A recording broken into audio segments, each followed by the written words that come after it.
देखते हैं चुनावी मुद्दा क्या है इस बार का। चुनावी मुद्दा कानून व्यवस्था। सबसे बड़े जो रिस्पोंडेंट हैं उन रिस्पोंडेंट्स में से सबसे ज्यादा जो है वो कहते हैं भैया लॉ एंड ऑर्डर है मुद्दा इस बार का। जातीय जनगणना, उसके बाद नंबर 2 23.5% रिस्पोंडेंट्स कहते हैं कि हमारे लिए जातीय जनगणना एक बड़ा मुद्दा है। राहुल इसको उठाते रहे हैं तो क्या वो उससे खुद को कनेक्ट करते हैं। बेरोजगारी 21.2% लोग कहते हैं हमारे लिए तो बेरोजगारी बड़ा मुद्दा है। ऑपरेशन सिंदूर पाकिस्तान को जवाब जैसा जो मुद्दा है 14.4% लोग इससे कनेक्ट करके खुद को देखते हैं। वोट चोरी बहुत हाल के दिनों में इसको विपक्ष की तरफ से उछाला गया है। 14% लोग कहते हैं कि हमारे लिए यह मुद्दा है। तो बिहार में सबसे बड़ा मुद्दा इसमें स्पष्ट दिखाई दे रहा है। अगर पहले और दूसरे की बात करें आप तो कानून व्यवस्था का और जातीय जनगणना का मुद्दा ये फर्स्ट एंड सेकंड पर है। अब जरा देखिए क्या आपको लगता है कि वोट चोरी की जो बात कही जा रही है, हालांकि वोट चोरी के संदर्भ में आपने देखा कि 14% रिस्पोंडेंट ये कहते हैं कि हाँ वोट चोरी जैसा मामला उनको कनेक्ट करता है। लेकिन वोट चोरी, क्या आपको लगता है कि वोट चोरी का दावा सही है? आप जब क्वेश्चन बनाते हैं तो क्वेश्चन में कई सवाल इस तरीके से रखते हैं सर्वे के दौरान कि अगर मान लीजिए कहीं कुछ ऐसा कहा जा रहा है जहां पर दिल की बात छिपाई जा रही है तो अगले सवाल में वो दिल की बात सतह पर आ जाए। अब यार यहां देखिए दावा सही है, 32% लोग कहते हैं कि ये जो वोट चोरी वाला दावा है सही है। दावा झूठा है, 59% लोग ये कहते हैं कि ये जो बातें की जा रही हैं ये इन दावों में दम नहीं है, वोट चोरी जैसा कुछ नहीं है। जहां 7.25 करोड़ वोटर्स की बात हो रही हो वहां 7.24 करोड़ तक अगर बात पहुंची तो ये नंबर इतना बड़ा नहीं है जो हट रहा है कि वहां वोट चोरी जैसा कुछ किया गया हो। कह नहीं सकते कहने वाले लोग भी साइजेबल है 9%। ये 9% लोग जो हैं वो कहते हैं कि हम इस बारे में कुछ कह नहीं सकते कि वाकई वोट चोरी जैसा कुछ हो रहा है कि नहीं हो रहा है। अब जरा इससे आगे बढ़िए। जेवीसी के सर्वे में अगली महत्वपूर्ण बात क्या है? बिहार में जातीय जनगणना से किसे फायदा होगा? बिहार में अगर जातीय जनगणना होती है तो उससे फायदा किसको होने वाला है? यह जरा देखिए क्या कहा जा रहा है। एनडीए को 47.1%, ये ज्यादा बहुत बड़ा चंक कह रहा है कि इससे फायदा एनडीए को। महागठबंधन को 37.2% लोग ऐसे हैं जो कह रहे हैं कि फायदा होने वाला है और स्थिति वही रहेगी, इससे बहुत ज्यादा फर्क नहीं आने वाला। 15.7% लोग ये भी कह रहे हैं। सबसे बड़ा मुद्दा क्या है? उस मुद्दे में एक महत्वपूर्ण मुद्दा वोट चोरी वाला, उससे लोग कैसे खुद को कनेक्ट कर रहे हैं। और यहां आपने देख ही लिया जातीय जनगणना वाले मुद्दे पर लोग क्या कह रहे हैं। बिहार में जातीय जनगणना से किसको फायदा होगा, ये 3 महत्वपूर्ण बिंदु हैं। आइए इस चर्चा को मैं बल्कि उधर जाने से पहले ये एक महत्वपूर्ण क्वेश्चन भी देख लीजिए जो क्वेश्चन आयर का हिस्सा था और जिसके रिस्पोंडेंट्स ने क्या कहा वो बहुत महत्वपूर्ण है। बिहार में आज चुनाव हुए तो किस समाज का वोट किसको मिलेगा? आप जानते हैं कि बिहार में यह कहा जाता है कि बाकी जगहों पर बेशक दुनिया आगे बढ़ गई हो लेकिन आज भी जातीय मुद्दे बिहार की सियासत को जकड़ कर रखते हैं। अगर ऐसा है तो फिर ईबीसी एक्सट्रीमली बैकवर्ड क्लास, अगड़े, महादलित, गैर यादव ओबीसी, पासवान और इधर यादव मुस्लिम MY वाला जो समीकरण है वो कौन किसकी तरफ जा रहा है, क्योंकि ये माना जाता है कि मोनोलिथिक तरीके से लगभग ट्रांसफर होते हैं किसी पार्टी की तरफ। तो अब देखिए ईबीसी एनडीए की तरफ 60% जाएगा, महागठबंधन की तरफ 24%, जन सुराज की तरफ अगर गया तो 7% और अन्य की तरफ 9%। यह कहा जा रहा है ईबीसी का जो ट्रेंड दिखाई देगा। अगड़े किधर जाएंगे? 60% एनडीए के साथ जाएंगे, 17% महागठबंधन के साथ, जन सुराज के साथ 22%, 1% अन्य की तरफ जा सकते हैं। आप चले आइए जरा महादलित की तरफ। एनडीए की तरफ 45%, महागठबंधन की तरफ 35%, जन सुराज की तरफ 12% और अन्य की तरफ 8%। ये आंकड़े दिख रहे हैं उसमें बिटवीन द लाइंस भी बहुत कुछ है, आप भी नोट करते रहिए, मैं भी, और फिर आगे आपको बताऊंगा।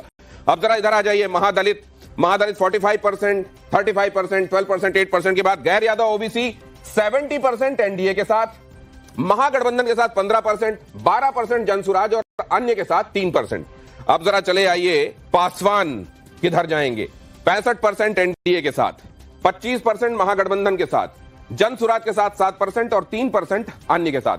आप देख रहे हैं जनसुराज भी ठीक ठाक वोट अपनी तरफ से लेता जा रहा है, लेकिन अगर ये जाएगा वोट तो नुकसान किसको करके जाएगा ये आप आगे सुनेंगे चर्चा में। यादव और मुस्लिम MY वाला जो फैक्टर है वो किधर जाने वाला है?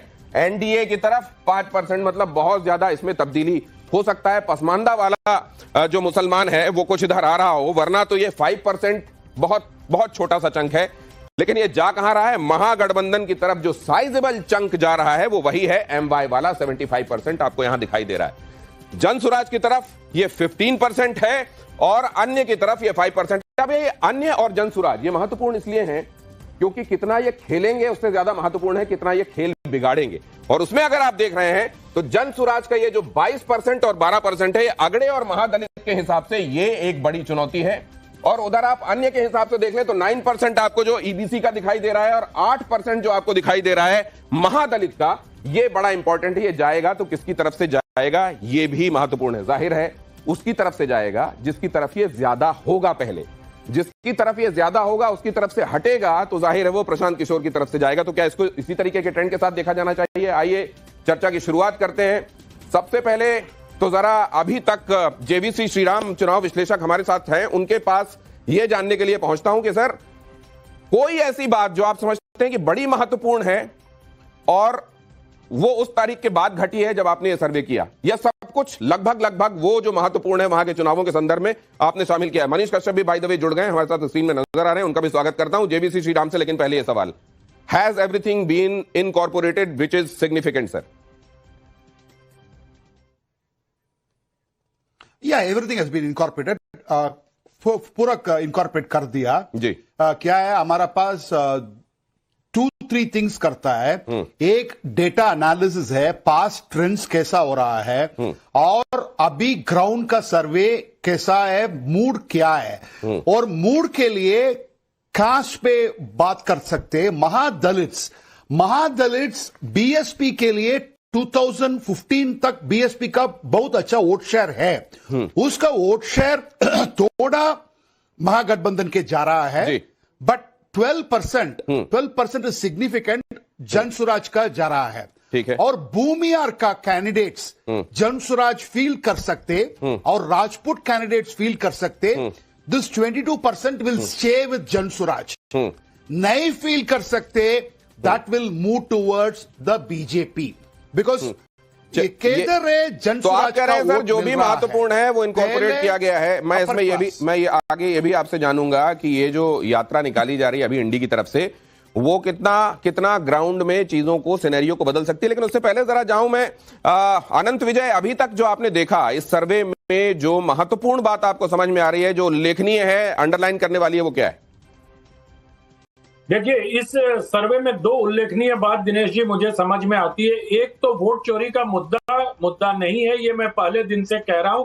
तेजस्वी जी ने जिस प्रकार से कानून व्यवस्था का मुद्दा उठाया था उसको उन्होंने पता नहीं जाने किस प्रभाव में या दबाव में उन्होंने छोड़ दिया, क्योंकि जिस प्रकार अस्पताल में दिन दहाड़े घुसकर दिनेश जी हत्या हुई थी और सरेआम बिहार की जनता ने उन हत्यारों को देखा था फरार होते, हत्या करके अस्पताल से पिस्टल लहराते हुए बाहर निकलते हुए, एक बड़ा मुद्दा बन सकता था कानून व्यवस्था का। उसके ठीक पहले एक कारोबारी की हत्या हुई थी गांधी मैदान के पास, वो भी एक बड़ा मुद्दा, और तेजस्वी जी ने ठीक उसका टेम्पो बनाया था कानून व्यवस्था के मुद्दे को लेकर। लेकिन ये वोट चोरी के मुद्दे में पता नहीं क्यों उन्होंने स्थानीय मुद्दे को अभी फिलहाल छोड़ा हुआ है। हो सकता है भविष्य में उसको उठाए। तो ये जो चुनावी मुद्दा दिखा रहा है आपका सर्वे, मुझे लगता है कि पूर्व में भी और भविष्य में भी सबसे बड़ा चुनावी मुद्दा यही होगा।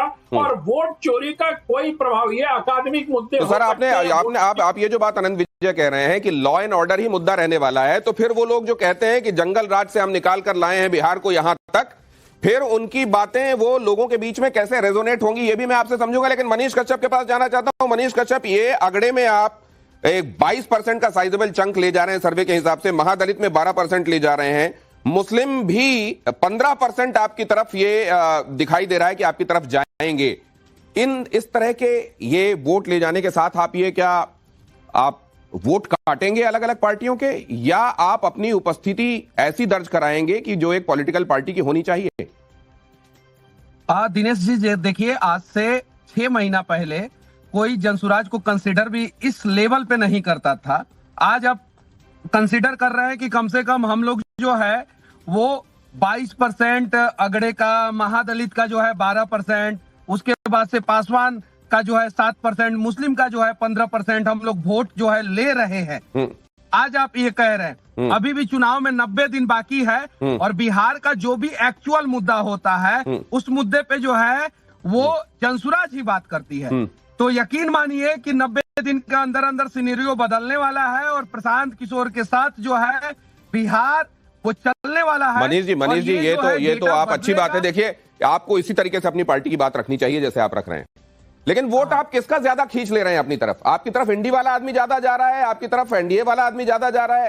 कह रहे हैं कि आप लोगों का पढ़े लिखों में धमक है, तो वो कौन से तरह के लोग हैं, किस तरफ वो असल में इंक्लिनेशन रखते हैं जो आपकी तरफ जाएंगे? नहीं। किसका वोट काटेंगे आप? लोगों के साथ साथ पढ़े लिखे लोगों के साथ साथ बिहार में जो दिन में जो डाका डाल रहे हैं, जो अधिकारी जो करप्शन के नाम पे डाका डाल रहे हैं और जिससे बिहार के लोग परेशान हैं, वो लोग भी जनसुराज के साथ। धनंजय गिरी, प्रवक्ता भारतीय जनता पार्टी के, एक इनिशियल कमेंट उनसे रिमार्क लेता हूं। धनंजय गिरी, ये जो आपने देखा शुरुआत में, क्या दिखाई दे रहा है आपको इस बार? पहले से आपकी तस्वीर सुधर रही है, बिगड़ रही है, वैसी रहेगी, क्या होगा?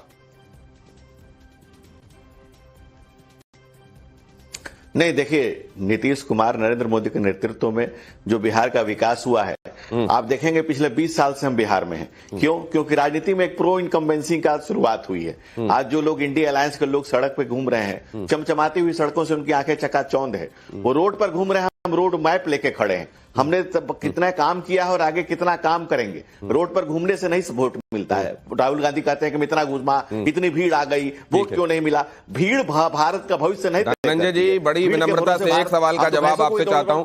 अगर ऐसा है सर, आप वाकई प्रो इनकम्बेंसी बात कर रहे हैं, तो ये लॉ एंड ऑर्डर अभी भी नंबर 1 मुद्दा क्यों दिखाई दे रहा है? नंबर 1। नंबर 2, अगर ऐसा होता ही तो फिर आपको ये झड़ी क्यों लगानी पड़ती कि लो पेंशन बढ़ा देते हैं, लो किसान सलाहकार तुम भी ज्यादा पैसा लो पहले से, तुम लो संविदा वालों तुम भी ज्यादा, फिर ऐसा क्यों करना पड़ता आपको? आपसे उससे ज्यादा विनम्रता से मैं आपको जवाब देता हूं कि जब कांग्रेस ने सत्ता छोड़ी तो 13,132 करोड़ का बजट था। जब उन्होंने लालू के ललटेन में तेल डाला 15 साल तक 23,326 करोड़ का बजट था। आज 3,27,000 करोड़ के बजट तक हम ले गए। तो हम तो विकास को सतत प्रगतिशील करते जा रहे हैं। हम अकेले मेट्रो का बजट 13,665 करोड़ का, 23,665 करोड़, 13,665 करोड़ का लेके आए। कांग्रेस के पूरे स्टेट के बजट से ज्यादा हम अकेले एक प्रोजेक्ट का बजट लेके आए। तो 200 का पेंशन था, हम उसको 400 किए, आज 1100-1200 किए। तो हम तो लगातार सतत विकास करते जा रहे हैं। अब राहुल गांधी अपनी दीदी को लेकर के आए हैं, लेकिन नरेंद्र मोदी के साथ करोड़ों दीदी खड़े हैं, जो लखपति दीदी बनी है, जो ड्रोन दीदी बनी है। हमें मौका मिलता है तो हम समाज के लिए काम करते हैं, इन्हें मौका मिलता है परिवार के लिए काम करते हैं, हम प्रजातंत्र के लिए काम करते हैं। मोदी के सहारे नैया खेली जाएगी, आप ये कह रहे हैं? आप मैं देख रहा हूं कि मोदी पर आपका जोर ये बताता है कि आपका खेवनहार कौन है। लेकिन मैं आगे बढ़ूं उससे पहले जरा ए.के. वाजपेयी जी, बहुत जल्दी से आपसे जानना चाहता हूं, उस सवाल का बहुत अच्छा जवाब तो नहीं मिला। पहले से और अच्छी, बहुत अच्छी तस्वीर, बहुत मजबूत तस्वीर, उतनी ही वैसी ही प्रो इनकम्बेंसी के तहत जैसा आपने देखा, या पहले से कम? ईमानदार विश्लेषण आपका, सर्वे सामने है आपके। देखिए दिनेश जी, ऐसा है, जो हम लोगों ने टारगेट फिक्स किया है और जो काम जमीन पे चल रहा है उसके हिसाब से तो 2025 225 एनडीए लेके आने वाला है। और ये ऐसे ही खोखला दावा नहीं है हम लोगों का, जमीन पे जाके काम कर रहे हैं। अभी तो इन्होंने तो यात्रा करी है, हमने तो जाके घर घर जाके लोगों से मिले हैं, district wise block wise meeting की है, उसके बाद रैलियां भी करी है। अरे सर, लेकिन हेडक्वार्टर पे रैली पिछली बार तो साथ में नहीं थे ना आप लोग? 13 से 14 लाख करोड़ का। दूसरे लोग ये भी कहते हैं कि एलजेपी से जब पूछिएगा तो उनसे पूछ लीजिएगा कि उनके हेलीकॉप्टर की तरह तो उनका आकलन नहीं, कहीं ऊपर से तो नहीं देख रहे हैं चीजें, ग्राउंड वाली छोटी छोटी दिख रही हो या बड़ी बड़ी, कुछ उनका करीब न जाने एक्चुअलिटी दिख रही है उनको। दिनेश जी 100% रिजल्ट आया 2024 में। अरे 2024 में 100% रिजल्ट, 2014 में 100% रिजल्ट। हम लोग काम के बरसे जीते हैं और असेसमेंट कभी गलत नहीं होती है। हम लोग तो पार्टी और नेता हमारे जाने जाते हैं कि चीजों को सही मापते हैं, और इसी के हिसाब से हमको ये लग रहा है कि इस बार 65% वोट कम से कम हम लोग लेने जा रहे हैं। कंचना यादव से भी जरा, कंचना यादव, आपने देख लिया सबसे बड़ा मुद्दा क्या है? लोग एक पूरा ब्लॉक किस तरफ वोट करता रहा है, लेकिन जनसुराज के आने के बाद डायनेमिक्स क्या बदल रहे हैं, अदर्स के पास तरफ क्या जा रहा है, आपको क्या दिखाई दे रहा है? अभी तक आपने क्या रीड किया? देखिए, सबसे पहले तो मैं वाजपेयी जी को कहूंगी, कभी से क्या आप श्योर हैं कि आप एनडीए के साथ ही रहेंगे? कहीं ऐसा तो नहीं है कि आप अकेले से लड़े और किसी और के साथ जाएं और जो ट्राइपोलर बनाने की आप कोशिश करें? जिस तरीके से आपके स्क्रीन स्क्रीन पर दिखाया जा रहा है, दरअसल हमारा जो सर्वे है ग्राउंड पर, क्योंकि हम सब भी ग्राउंड पर हैं, सर्वे हमारा कहता है कि बिहार में इलेक्शन बाइपोलर है, इंडिया वर्सेस एनडीए। वहां पर ट्राइपोलर का कोई संभावना ही नहीं है। तो ये जबरदस्ती का जो ट्राइपोलर और सर्वे और इस तरीके से दिखाए जाने की कोशिश करिए, मैं इसको आप अपनी बात तो करिए कंचना जी, बहुत जल्दी से। सुन, सॉरी, एक सेकंड, मैं रेस्पेक्ट कर रही हूँ जिनका सर्वे है, लेकिन हमारा जो सर्वे कह रहा है वो ये कह रहा है कि बिहार में कहीं और कोई पार्टी एग्जिस्ट नहीं करती है, इंडिया वर्सेस इंडिया हो चुका है। तो ये फालतू का बनाने का नैरेटिव कोशिश हो रहा है, इससे कुछ होने जाने वाला नहीं है जी। मतलब आप ये कह रही हैं प्रशांत किशोर वगैरह कहीं कुछ नहीं है, केवल इंडी और इंडी ही है चारों तरफ? देखिए, नहीं, पिछली बार भी 2020 में एक पार्टी लॉन्च हुई थी, प्लूरल्स पार्टी करके, वो भी हवा में ऐसे ही उड़ गई। उनको भी एक ट्राइपोलर बनाने की कोशिश हो रही है, हर साल होता है ये एक्सपेरिमेंट, बीजेपी के द्वारा होता रहता है कि एक नई पार्टी लॉन्च करो, वो विपक्ष वालों का वोट कटवाओ, लेकिन ऐसा कुछ होता नहीं। इलेक्शन बिहार में बाइपोलर होकर देखिए, मैं बहुत जल्दी से जरा कांग्रेस से भी आपके साथी है, लेकिन आपने एक पृष्ठभूमि बना ली है तो अब उनको जवाब देने में यहाँ आसानी रहेगी। अश्विनी कुमार मिश्रा, आपसे भी जानना चाहता हूँ, मामला कितना हंकी डोरी आपके प्रोस्पेक्ट्स के हिसाब से दिखाई दे रहा है, क्योंकि यहां पर देखते चलिएगा हम क्या सर्वे में क्या फाइंडिंग्स है वो आपके सामने रख रहे हैं।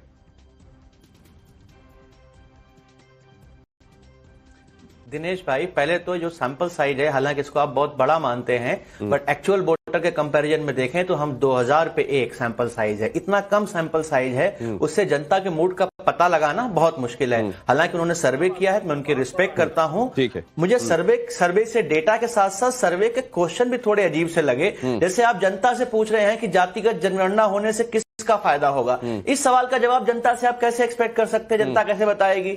इसका आप कैसे आकलन करेंगे? रही बात बार बार प्रशांत किशोर को पोर्ट्रेट करने की कोशिश की जा रही, जैसे हमारी बहन कंचना। अरे नहीं, आपने महत्वपूर्ण बात कही है, ये जेवीसी श्रीराम से पूछ लीजिए, कोई नेता जेवीसी श्रीराम से जल्दी से पूछ लीजिए। आगे मैं मिश्रा जी, महत्वपूर्ण बात है आपने जो कही है कि आपने रिस्पोंडेंट से ये क्यों पूछा कि जातीय जनगणना से किसको फायदा होगा? जेवीसी श्रीराम, जल्दी से।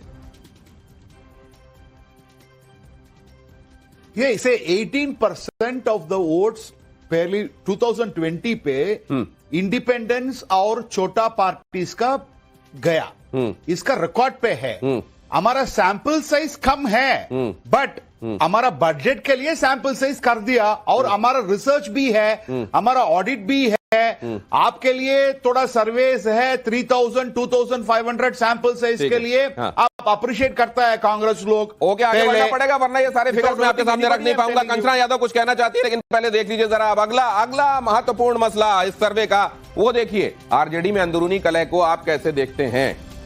आरजेडी में अंदरूनी कलह, हालांकि इसमें कंचना कह सकती है कि मान के आप कैसे चल रहे हैं कि अंदरूनी कलह है, लेकिन इसके लिए देख लिया जाना चाहिए कि दोनों भाइयों की तरफ से क्या स्टेटमेंट। परिवार का मामला है 45%, लालू परिवार में लड़ाई है 34.7%, नाटक है और मार्केटिंग की रणनीति है 10.3%। ये भी कहते हैं कि ये सब जानबूझकर किया जाता है, थोड़ा कंफ्यूजन फैलाना भी बहुत जरूरी होता है कि रायता ना फैले तो फिर स्वाद नहीं आता। प्रशांत किशोर के बारे में आपकी क्या राय है, ये भी हमने पूछा कि आप उनकी हैसियत को इन चुनावों में कैसे, किंग मेकर है 12.4% लोग कहते हैं, खेल बिगाड़ेंगे 32.2%, 7% लोग कहते हैं।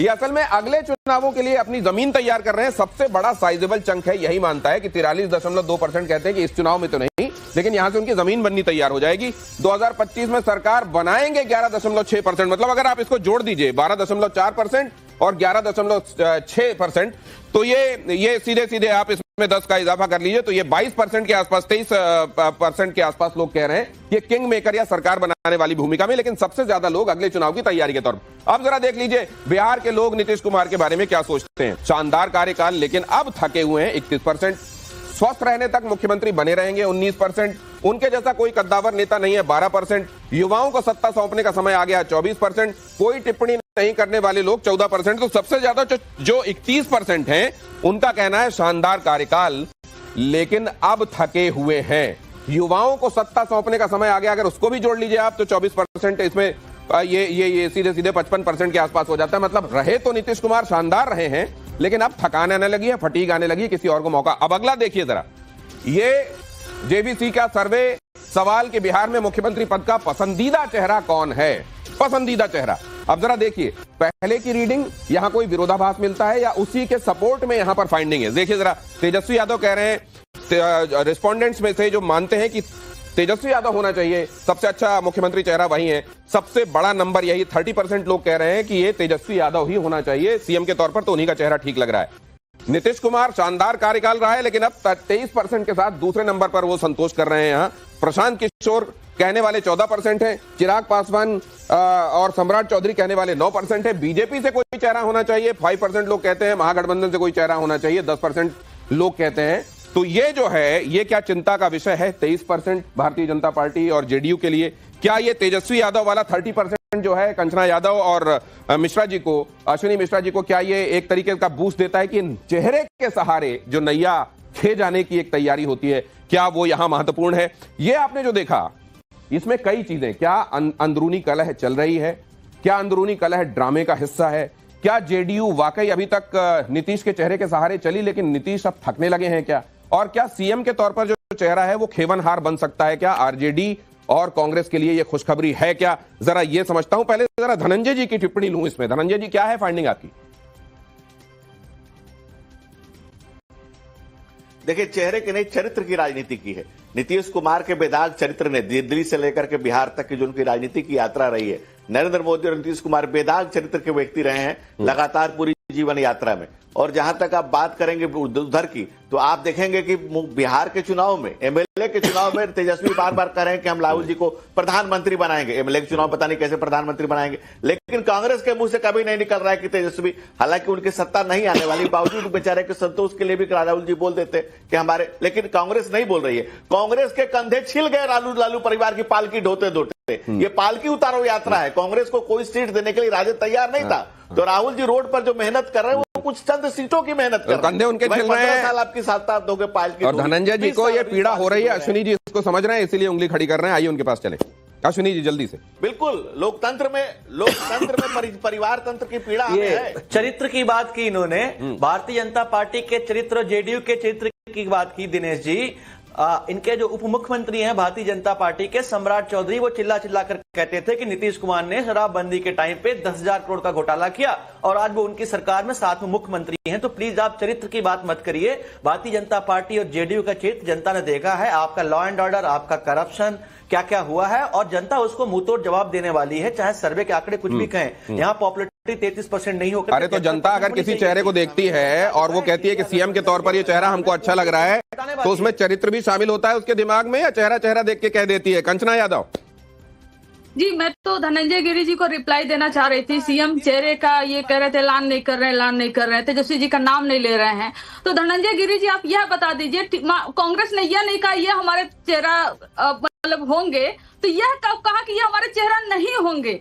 आप कोई भी बयान दिखा दीजिए जिसमें कांग्रेस ने यह बोला हो कि तेजस्वी जी हमारे चेहरा नहीं होंगे कोटेड। तो इसलिए ना, अरे होंगे कोटेड क्यों नहीं है? जनता जब सीधे सीधे किसी चेहरे को सबसे ज्यादा पसंद कर रही, तो होंगे कोटेड क्यों नहीं है कंचना जी? इसी पर संतोष करिए, जवाब दे दूं इनको, इसलिए मैं सोचा दूसरा लालू जी का। नहीं, लेकिन 14%, ये जो 14% मनीष कश्यप 14%, ये काफी अच्छा है टू बिगिन विद, या 14% अंडर एस्टिमेशन है? नहीं, ये परसेंटेज जो है धीरे धीरे आप लोग भी देखेंगे कि ये ग्राफ बढ़ेगा। हम ग्राफ पे कोई सवाल नहीं खड़ा कर रहे हैं, क्योंकि जो भी सर्वे करता है वो बहुत शिद्दत के साथ करता है। आप हमें इस लायक समझे, यहां तक समझे, इसके लिए आपको धन्यवाद। लेकिन 90 दिन बचा हुआ है, 90 दिन के अंदर अंदर देखिएगा कि कैसे हमारा ग्राफ बढ़ता है। 71,000 करोड़ का घोटाला हुआ था। जब 30,000 करोड़ रुपया बिहार का बजट था, तो उस समय 951 करोड़ का घोटाला हुआ था, चारा घोटाला के रूप में। अभी जो है, मैं मनीष कश्यप आपसे एक बात पूछूं, एक बहुत छोटी सी बात और बहुत छोटा सा जवाब आपका चाहूंगा। अगर आप अपने आप को थोड़ा अलग करके ये बताएं कि आप अपनी आइडियोलॉजी को किसके ज्यादा करीब मानते हैं, भारतीय जनता पार्टी खेमे के या आरजेडी वाले खेमे के? हम अपने आइडियोलॉजी को बिहार का करीबी मानते हैं, क्योंकि भारतीय जनता पार्टी जो अनंत विजय के पास चलता हूं। आपने जो कहा, बहुत सारी चीजें यहाँ फिगर के तौर पर सामने हैं, बहुत सारी चीजें जलेबी हैं, गोल गोल हैं, और फिगर्स के बारे में कहा जाता है ये there are times when they skirt more than they reveal. ये फिगर्स ऐसे होते हैं। तो क्या छिप रहा है, क्या सामने आ रहा है अनंत विजय? देखिए, बहुत कुछ इसमें संकेत ठीक मिल रहे हैं। मुझे लगता है अभी छिपने छिपाने वाली स्थिति नहीं है। लेकिन अभी आपके चैनल पे चरित्र की बात की गई और राजनीतिक दलों का कोई चरित्र नहीं होता। दिनेश जी, मुझे याद पड़ता लालू यादव के जिस कांग्रेस विरोध के उपज थे, उसी कांग्रेस के साथ आज उनके पुत्र राजनीति कर रहे हैं। जिस कांग्रेस पार्टी के युवराज ने लालू यादव, अनंत विजय सर, आपकी आवाज को हमको दुरुस्त करना पड़ेगा, कुछ कट कट के आ रही है सर, इसको मैं ठीक करता हूं। और जरा ये एके वाजपेयी जी से एक बहुत क्विक कमेंट लेता हूं। एके वाजपेयी जी, ये जो अभी की रीडिंग आप देख रहे हैं, ये जो परिवार के अंदर कहा जा रहा है कि इस समय चीजें ठीक नहीं चल रही हैं, ये जो जेडीयू का चेहरा, अब जो मेन चेहरा है वो थका हुआ लोगों को नजर आने लगा, इस पर जल्दी से आपका कमेंट चाहता हूं। नहीं, कोई जेडीयू का चेहरा थका हुआ नहीं है। मुख्यमंत्री आज भी दिल्ली आए हैं और आप अक्सर देखते हैं बाकायदा पॉलिसी डिसीजन लेके अनाउंसमेंट कर रहे हैं और बिहार की जनता को रिलीफ पे दिए जा रहे हैं, ऐसा कुछ नहीं है। लेकिन हाँ, जहां तक युवाओं का अगर कंपटीशन होगा तो तेजस्वी यादव हो जाए या ये अपने जो दूसरे जन स्वराज वाले हैं वो हो जाए, तो उसमें चिराग अव्वल है नंबर पे हर चीज में। प्रशांत किशोर का आपको नाम भी याद नहीं है, आप ऐसे कह देते हैं जन स्वराज वाले, जानबूझ के कह रहे हैं क्या आप ऐसा? किसी ने नहीं, हम भूल गए थे, ऐसा अच्छा, नहीं है। नहीं तो नहीं, यही तो नीतीश कुमार के बारे में लोग कहते हैं कि कई बार भूल जाते हैं। की नीति सामने आई है। नहीं, विजन डॉक्यूमेंट जो है वो सबसे पहले युवाओं में चिराग पासवान जी ने रखा है, तो ये तो ध्यान देना। अच्छा, ये बताइए, बिहार में मुख्यमंत्री के चेहरे के तौर पर जब पसंद की बात की जा रही है सर, ये 9% लोग हैं जो कह रहे हैं चिराग पासवान, और उतने ही परसेंट लोग सम्राट चौधरी के लिए भी कह रहे हैं कि हमको पसंद है। लेकिन ये 30, 23 और 14 से बहुत कम है, तेजस्वी, नीतीश और प्रशांत से। देखिए ये परसेंटेज, लेकिन अभी देखिए ना, अभी ये ग्राफ आगे बढ़ता जाएगा। ग्राफ आगे बढ़ता जाएगा और नीतीश जी पूरी तरह